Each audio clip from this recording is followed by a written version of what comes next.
आज आप सुने सीता नवमी पर सीता माता की 5 कथा। भक्त जनों, अब आप सुने लक्ष्मी जी के अवतार सीता माता की व्रत कथा। कथा यह है कि माँ लक्ष्मी जी के अवतार सीता माता अपने पिछले जन्म में मुनि के कृष्णध्वजा की बहुत ही सुंदर पुत्री वेदावती थी। वो भगवान विष्णु की भक्त थी। वो हर समय केवल उनकी पूजा में ही लीन रहती थी। उनका प्रण था कि वो भगवान विष्णु के अतिरिक्त किसी और से विवाह नहीं करेगी। उनके पिता एक ऋषि थे। वो अपनी बेटी के इस प्रण को अच्छी तरह से जानते थे। उन्होंने कभी अपनी पुत्री को अपना मन बदलने के लिए विवश नहीं किया। पुत्री की इच्छा का सम्मान करते हुए उन्होंने पुत्री के लिए आए अनेकों शक्तिशाली राजाओं और देवताओं के रिश्तों को माना कर दिया। माना किया गया रिश्तों में से एक रिश्ता दैत्यों के शक्तिशाली राजा शंभु का भी था। रिश्ते के लिए ना मिलने पर दानव शंभु ने इसे अपना अपमान समझा और अपने अपमान का बदला लेने के उद्देश्य से मौका देख कर वेदावती के माता पिता का वध कर दिया। अपने माता पिता की मृत्यु के बाद वेदावती संसार में बिल्कुल अकेली हो गई और अनाथ हो गई। वो अपने पिता के आश्रम में ही रहने लगी और सारा समय भगवान विष्णु का ध्यान करने लगी। वेदावती बहुत ही खूबसूरत थी और उनकी तपस्या ने उन्हें पहले से भी अधिक सुंदर बना दिया था।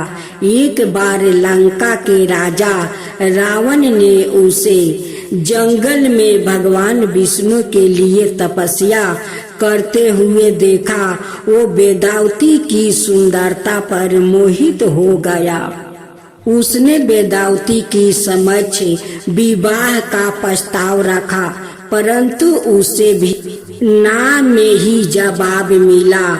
ना जवाब मिलने पर रावण ने वेदावती की तपस्या भंग कर दिया। उनके बालों को पकड़कर उन्होंने घसीटने लगा। रावण के इस कृत्य से क्रोधित वेदावती ने अपने बाल कटवा दिया और कहा कि वही उसकी आंखों के सामने ही अग्नि में कूदकर अपने प्राणों का त्याग कर देगी। अग्नि में प्रवेश करते समय वेदावती ने कहा कि रावण ने इस जंगल में उन्हें अपमानित किया है। वो दोबारा से जन्म लेकर उसके विनाश का कारण बनेगी। वो वेदावती ही थी जो सती के रूप में जन्म और राम जी के माध्यम से रावण के विनाश का कारण बनी। जब वेदावती का जन्म सीता जी के रूप में हुआ तो वो मिथिला नरेश राजा जनक को उनके खेतों में जोताई करते समय भूमि पर लेटी हुई मिली। उनकी दैविकी सुंदरता से प्रभावित होकर राजा जनक के उनके अपनी पुत्री के रूप में स्वीकार कर लिया। देवी सीता को जानकी, वैदी, मिथिली और अनाये नामों से भी जाना जाता है। वो राजा जनक को भूमि पर परी हुई मिली थी, इसलिए उन्हें भूदेवी की संतान भी माना जाता है। भक्त जनों, आज आप सुने राम लक्ष्मण सीता मैया की व्रत कथा। भगवान श्री राम लक्ष्मण और सीता जी पिता दशरथ जी की आज्ञा से वनवास जाने लगे। रास्ते में सभी तीर्थ गंगा, यमुना, गोमती नदियों में पितृ दर्पण कर वन में कंद मूल फल फूल खाते हुए वन में अपना समय व्यतीत करने लगे। कार्तिक का महीना आया, एकम का दिन। लक्ष्मण जी ने राम जी की आज्ञा से फल मूल लेकर माँ सीता को दिया। माँ सीता ने 4 पत्तल परोसी। तब लक्ष्मण ने पूछा, भाभी माँ, हम 3 है, फिर 4 में क्यों परोसा? माँ सीता बोली, एक पत्तल गौ माता की है। जब राम जी, लक्ष्मण जी और गौ माता को पत्तल परोस दी, तब राम जी ने पूछा, सीता जी, आपने खाना शुरू क्यों नहीं किया? सीता माँ बोली, मेरे तो राम कथा सुनने का नियम है। राम कथा सुनने के बाद ही मैं फल ग्रहण करूंगी। राम जी बोले, मुझे कथा सुना दो। लक्ष्मण जी बोले, मुझे सुना दो। तब माँ सीता बोली, औरत की बात औरत ही सुने। आप मेरे पति हो, आप मेरे देवर हो, आपसे कैसे कहूँ? लक्ष्मण जी ने सोचा, इस जंगल में कौन औरत मिलेगी? फिर लक्ष्मण जी ने अपनी माया से एक नगरी का निर्माण किया। वो नगरी में सब कुछ सुविधाओं से युक्त थी। उस नगरी में सब चीजें सोने की थी, इसलिए नगरी का नाम सोना नगरी रखा। सभी नगर निवासियों को घमंड हो गया। उस नगरी में कोई गरीब नहीं था। जब सीता जी कुएं पर पानी लेने गई और पनिहारनियों ने राम राम किया तो कोई नहीं बोली। थोड़ी देर में एक छोटी कन्या आई। सीता जी उससे राम राम बोली और कहा कि बाई, राम कथा सुनेगी क्या? वो बोली, मेरे तो घर पर काम है। सीता जी ने कहा, मेरे पति राम और देवर लक्ष्मण भूखे हैं। लड़की बोली, मेरी माँ मेरा इंतजार कर रही है। वो लड़की वहाँ से जाने लगी। तब माँ सीता के क्रोध से सारी नगरी साधारण सी हो गई। जब लड़की घर गई तो माँ बोली, बाई, यह क्या हुआ? तब लड़की बोली, मेरे को तो पता नहीं है। वहाँ पर एक साध्वी बैठी थी, मुझे राम कथा सुनने के लिए बोली, पर मैं तो कथा नहीं सुनी। यदि उसने कुछ किया हो तो पता नहीं। तब उसकी माँ ने उसको वापस जाकर कथा सुनने को कहा। लड़की ने वापस जाकर कथा सुनने से मना कर दिया। तब उसकी बहू बोली, आपकी आज्ञा हो तो मैं कहानी सुनकर आती हूँ। जब बहू कुएं पर गई तो पानी भरे और खाली करे। तब सीता जी ने कहा, आपके घर पर कुछ काम नहीं है क्या? वो बोली, माता जी, मैं तो सारा काम करके आया हूँ। माँ सीता बोली, तू मुझे माँ कहकर बोलाई। यदि तुझे समय हो तो क्या मेरी राम कहानी सुन लेगी? वो बोली, माता जी, कहानी सुनाओ, मैं प्रेम से कहानी सुनूंगी। सीता जी ने कहा, हे बाई, तूने मेरी मृत्युक लोक में मदद करी, भगवान तेरी सरग लोक में रक्षा करेंगे। राम कथा पूर्ण हुई तो सीता जी ने कहा, हे बाई, तूने मेरी राम कथा सुनी, मेरी सहायता की। राम जी लक्ष्मण को जिमाया है, भगवान तेरी भी रक्षा करेंगे, तुझे स्वर्ग का सुख मिलेगा। सीता माता ने उपहार स्वरूप अपने गले का हार दे दिया। जब वो घर गई तो उसके मटके सब सोने के हो गया। सासू जी ने कहा, यह सब तू कहाँ से लाई है? बहू बोली, मैंने माँ सीता से राम कथा सुनी, यह इसी का फल है। सासू जी ने कहा, प्रत्येक दिन राम कथा सुनने आना। बहू को राम कथा सुनते बहुत दिन हो गया। तब उसने माँ सीता से पूछा, इसका उद्यापन विधि बताओ। तब सीता जी ने कहा, 7 लड्डू लाना, 1 नारियल लाना, उसके बाद भाग करना, 1 भाग मंदिर में चढ़ाना, जिससे मंदिर बनवाने जितना फल होता है, 1 भाग सरोवर के किनारे गरवा देना, 3रा सरोवर खुद वन जितना फल होता है, 1 भाग भगवत गीता पर चढ़ाना, 3रा भगवत पाठ करवाना, जितना फल होगा 1 भाग तुलसी माता पर चढ़ाना, 3रे तुलसी विवाह जितना फल होगा 1 भाग कुंवारी कन्या को देना, जिससे कन्या विवाह जितना फल होगा 1 भाग सूरज भगवान को चढ़ाना, जिससे 33 करोड़ देवी देवताओं को भोग लगाने जितना फल होगा। बहू ने विधि पूर्वक उद्यापन कर दिया। माता सीता के पास आकर बोली, माता, मैंने तो विधि पूर्वक उद्यापन कर दिया। सीता जी ने कहा, अब 7 दिन बाद वैकुंठ से विमान आएगा।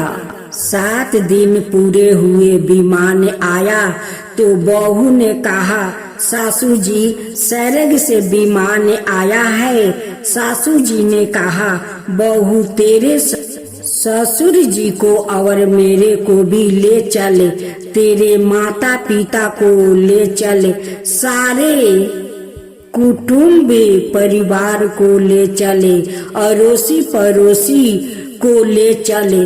बहू ने सबको बैठा लिया, पर विमान खाली था। थोड़ी देर में उसकी ननद आई और देखते ही देखते विमान भर गया। तब बहू ने कहा, माँ सीता ननद, बाईसा को भी बैठा लो। माँ सीता ने कहा, इसने कभी कोई धर्म पुण्य नहीं किया। बहू ने कहा, बाईसा, आप पहले कार्तिक मास में राम लक्ष्मण की कथा सुनना, उसके बाद आपके लिए वैकुंठ से विमान आएगा।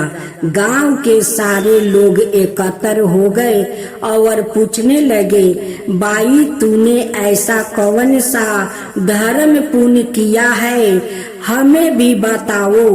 बहू ने कहा, मैंने तो माता सीता से प्रत्येक दिन राम कथा सुनी है और नियम से उद्यापन किया है।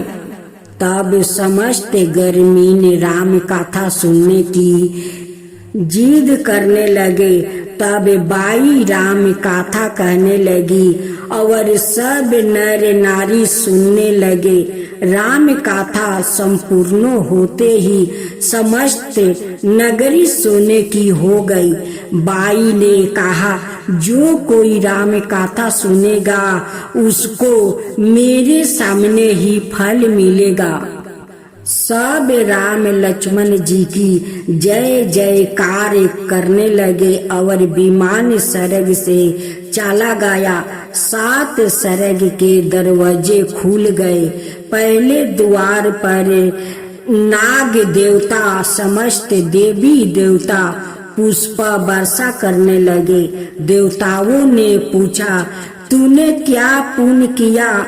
बहू ने कहा, मैंने तो राम लक्ष्मण जानकी की कहानी सुनी। समस्त देवताओं ने कहा, वर मांगा।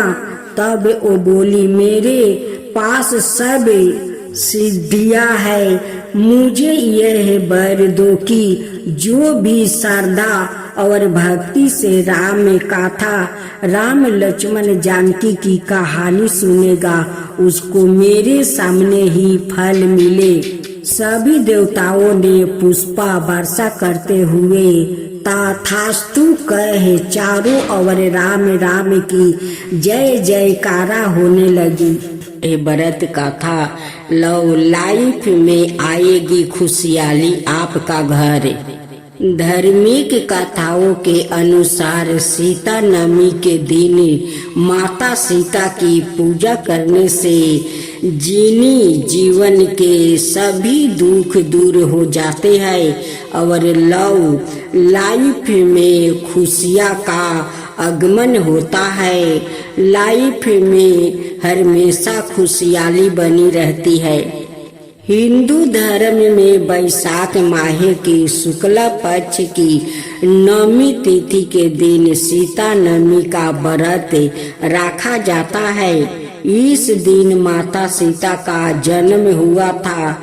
ऐसा माना जाता है कि सीता नवमी के दिन माता सीता की पूजा करने से जीवन के सभी दुख दूर हो जाते हैं और जीवन में खुशियाँ का आगमन होता है। इस साल सीता नवमी 16 मई दिन गुरुवार को है।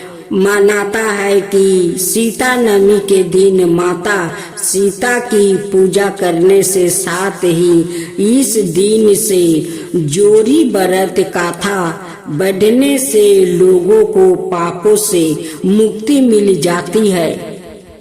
पौराणिक कथा के अनुसार मरवाड़ी क्षेत्र में देवचंद नाम का एक ब्राह्मण रहता था और उसकी पत्नी थी शोभना जो बहुत सुंदर थी। जहाँ एक और ब्राह्मण देवचंद पूजा पाठ और अच्छे कर्मों को करने में लीन रहता था, वही पत्नी शोभना अपनी सुंदरता में ही खोए रहती थी। शोभना को ऐसा लगता था कि एकमात्र वही है, समस्त संसार में खूबसूरत है। ब्राह्मण की पत्नी अपनी सुंदरता के घमंड में अक्सर दूसरों के साथ बुरा व्यवहार करती थी और दूसरों को अपने समक्ष तिरछित समझती थी। एक दिन गांव में कुछ कन्या आई जो सुंदरता में उससे भी कई अधिक थी।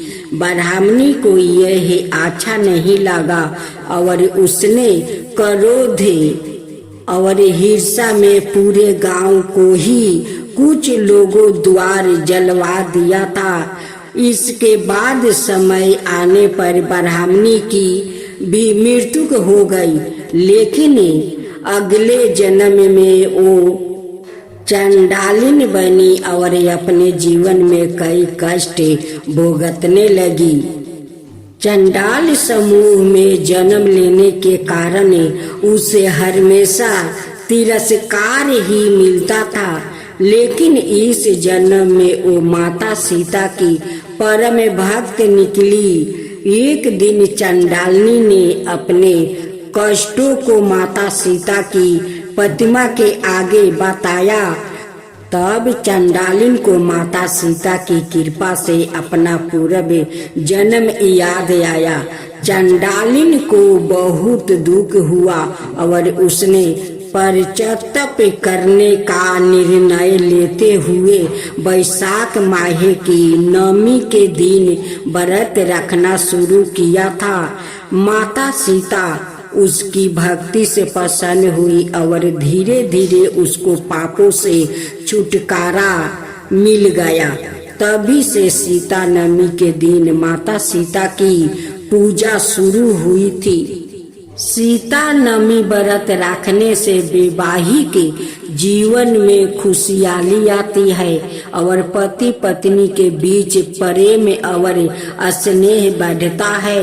इसके अलावा सुख समृद्धि प्राप्ति होती है और संतान प्राप्ति की कामना पूरी होती है।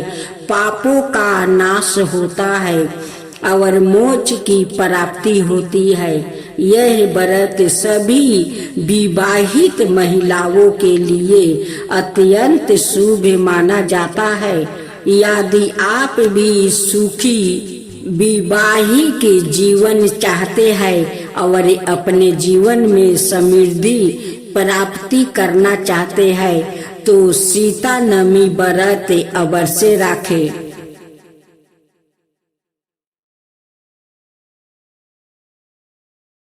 माँ सीता की जय हो, माँ सीता की जय हो। यह कहानी सीता माता कहती थी और श्री राम इसे सुना करते थे। एक दिन श्री राम भगवान को किसी काम के लिए बाहर जाना पड़ा तो सीता माता कहने लगी कि भगवान, मेरा तो 12 वर्ष का नित नियम है।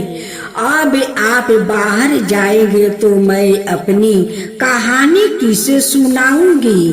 श्री राम ने कहा कि तुम कुएं की पल पर जाकर बैठना जाना और वहाँ जो औरत पानी भरने आएगी उन्हें अपनी कहानी सुना देना। सीता माता कुएं की पल पर जाकर बैठ जाती है। एक स्त्री आई, उसने रेशम की जरी की साड़ी पहन रखी थी और सोने का घारा ले रखा था।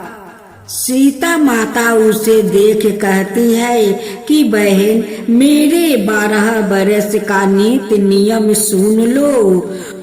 पर वो स्त्री बोली कि मैं तुम्हारी नित नियम सुनूंगी तो मुझे घर जाने में देर हो जाएगी और मेरी सासू मुझसे लड़ेगी।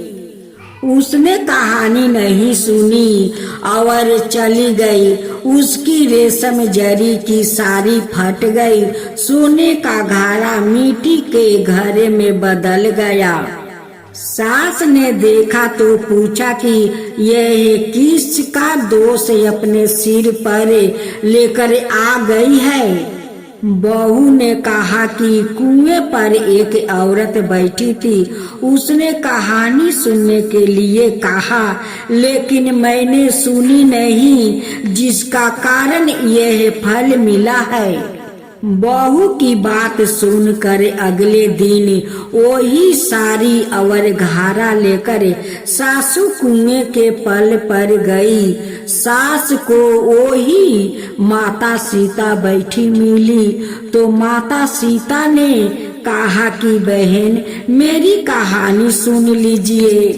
सास बोली कि एक बार छोड़ मैं तो 4 बार कहानी सुनूंगी। राम आए, लक्ष्मण आए, देश के पूजेरी आए, नीत नियम का नियम लाए, आओ राम बैठो राम, तपी रसोई जियो राम, माखन मिश्री खाओ राम, दूध बतासा पियो राम, सुत के पलका पोढोरा में, साला दुसाला पोढोरा में, साला दुसाला ओढोरा में। जब बोलो जब राम ही राम, राम संवारे सबके काम, खाली घर भंडार भरेंगे, सबका बेड़ा पार करेंगे। श्री राम जय जय, श्री राम जय जय, श्री राम जय जय, श्री राम जय जय। सास बोली कि बहन कहानी तो बहुत अच्छी लगी। कहानी सुनकर सास घर चली गई और उसकी साड़ी फिर से रेशम जरी की बन गई। मिट्टी का घारा फिर सोने के घड़े से बदल गया। बहू कहने लगी, सासू माँ आपने ये सब कैसे किया? सास ने कहा कि बहू तू दोष लगा के आ गई थी और मैं अब दोष उतार कर आ रही हूँ। बहू ने फिर पूछा कि यह कुएं वाली स्त्री कौन है? सासू बोली कि वो सीता माता थी, वो पुराने से नया कर देती है, खाली घर भंडार भर देती है। वो लक्ष्मी जी का वास घर में कर देती है। आदमी की जो भी इच्छा हो उसे पूरा कर देती है। बहू बोली कि ऐसी कहानी मुझे भी सुना दो। सासू बोली कि ठीक है तुम भी सुनो। और सास ने कहानी शुरू की। राम आए लक्ष्मण आए, देश के पुजारी आए, नीत नियम का नियम लाए, आओ राम बैठो राम, तपी रसोई जियो राम, माखन मिश्री खाओ राम, दूध बतासा पियो राम, सुत के पलका पोढो राम, साला दुसाला पोढो राम, साला दुसाला ओढो राम। जब बोलो जब राम ही राम, राम संवारे सबके काम, खाली घर भंडार भरेंगे, सबका बेड़ा पार करेंगे। श्री राम जय राम जय जय राम। कहानी सुनकर बहू बोली कि कहानी तो बहुत अच्छी है। सास ने कहा ठीक है, इस कहानी को रोज कहा करेंगे। अब सास बहू रोज सवेरे उठती, नहाती धुआती और पूजा करने के बाद नित्य नियम की सीता की कहानी कहती। एक दिन उनके यहाँ एक पड़ोसिन की औरत आई और बोली कि बहन जरा सी आँच देना। तो वो बोली कि आँच तो अभी हमने जलाई ही नहीं। पड़ोसन ने कहा कि तुम सुबह 4 बजे से उठकर क्या कर रही हो? फिर उन्होंने कहा कि सुबह से उठकर हम पूजा करते हैं, फिर सीता माता की नित्य नियम की कहानी कहते हैं। पड़ोसन ने उनकी बात सुनकर फिर कहा कि सीता माता की कहानी कहने से तुम्हें क्या मिला? वो बोली कि उनकी कहानी कहने से घर में भंडार भर जाते हैं, सारे काम सिद्ध हो जाते हैं, मन की इच्छा भी पूरी होती है। पड़ोसन कहती है कि बहन ऐसी कहानी तो मुझे भी सुना दो।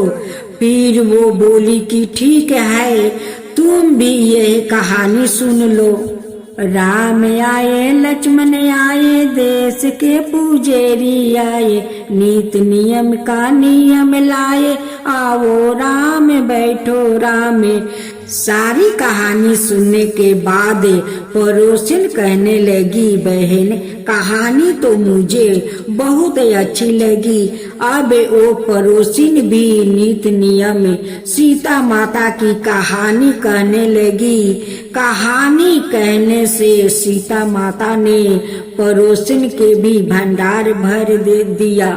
अब तो पूरे मोहल्ले में नीत नियम की गाथा चल पड़ी। हर किसी की मनोकामनाएं पूर्ण होने लगी। हे सीता माता, जैसे आपने उनके भंडार भरे, वैसे ही आप हमारे भी भंडार भरना। कहानी सुनने वाले के भी और कहानी कहने वाले के भी।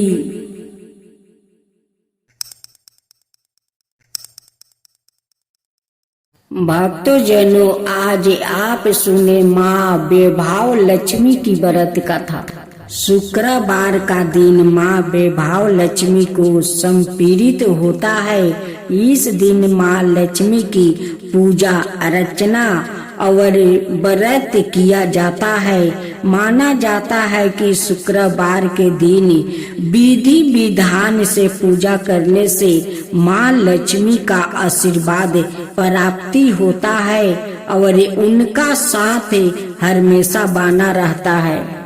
माँ बेभाव लक्ष्मी का व्रत वैसे तो कोई भी रख सकता है, मगर जो लोग काफी समय से आर्थिक संकटों का सामना कर रहे हैं और उनकी परेशानी दूर नहीं हो रही है, या फिर उन्हें सही रास्ता नजर नहीं आ रहा है, उन लोगों को हर शुक्रवार या व्रत पूरी श्रद्धा के साथ करना चाहिए। घर में दरिद्रता, कलेश, धन संकट, व्यापार में बरकत ना होने जैसी विपत्तियों से छुटकारा पाने के लिए हर शुक्रवार माँ बेभाव लक्ष्मी का व्रत और पूजा करने का विधान है।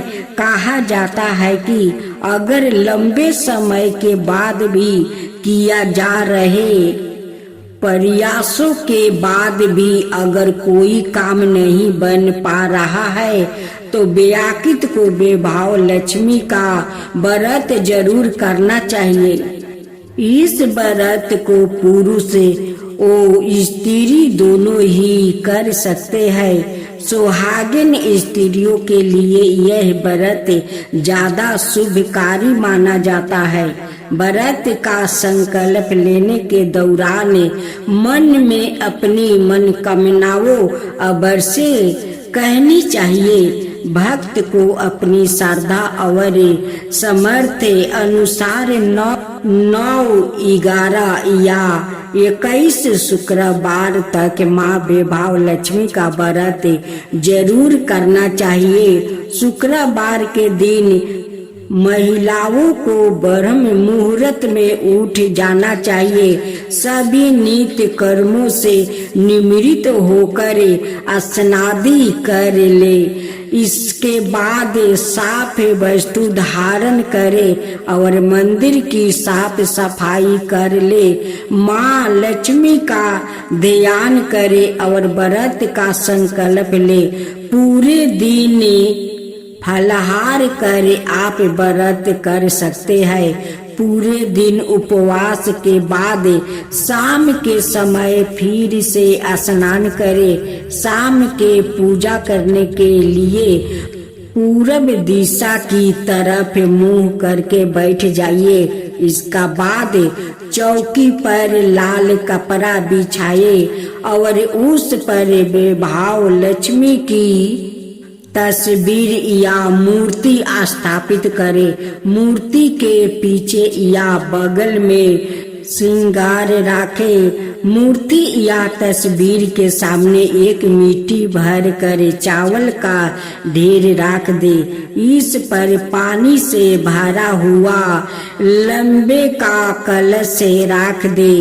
कलश के ऊपर एक छोटी कटोरी रखे। इसमें सोने या चांदी का कोई आभूषण रख दे। बेभाव लक्ष्मी के समक्ष लाल चंदन, गंध, लाल वस्तु, लाल फूल अवश्य रखे। प्रसाद में गाय के दूध से निमिरित चावल की खीर बनाए। अगर आप खीर नहीं बना पाए हैं तो सफेद मिठाई का भोग भी लगा दे। पूजा के बाद लक्ष्मी स्तवन का पाठ चालीसा और आरती करे, साथ ही माँ के नियम मंत्र का जप भी करे।